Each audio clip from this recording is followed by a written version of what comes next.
hivyo wenye tabia ya kusema uongo, hakika wana tabia ya kuzusha uongo wale ambao wana sifa ya kutoziamini aya za Allah subhanahu wa ta'ala.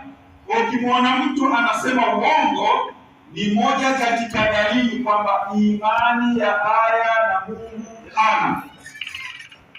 Sasa ikiwa imani ya aya za Mungu huna, inageuka kinyume chake ni nini?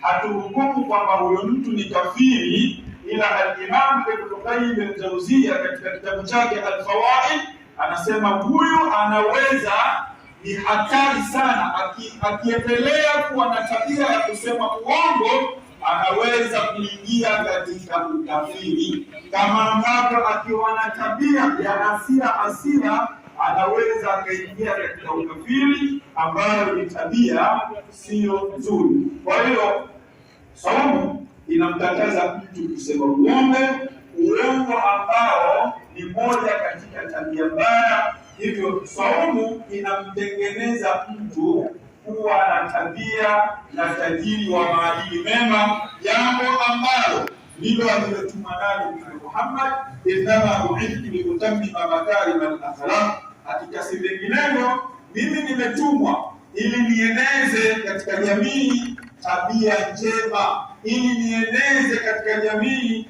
maadili mema. Moja katika sehemu za kutengeneza tabia na maadili mema ni kuhakikisha saumu yako unaifunga vizuri, na kuifunga vizuri ili usifikie mahala pa kutamka hayo mabaya. Sasa ndiyo maana ndani ya mwezi wa Ramadhani, kwanza ni mwezi wa Qur'ani, natakiwa usome Qur'ani kwa wingi. Shahru Ramadhana alladhi unzila fihi al-Qur'an, mwezi wa Ramadhani ndio mwezi ambao imeteremshwa ndani yake Qur'an. Kwa hiyo huu ni mwezi wa Qur'an.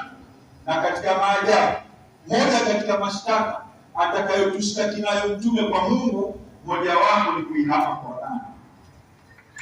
Mtume mbele ya Mwenyezi Mungu siku ya Kiyama atamwambia Allah, ya Rabbi inna qaumi ittakhadhu hadha al-Qur'ana mahjura, ewe Mola wangu, watu wangu niliwapa Qur'ani iwe mwongozo kwao, itengeneze tabia zao, itengeneze uchumi wao, itengeneze maadili yao, iwe ndio hitaji lao la mwisho.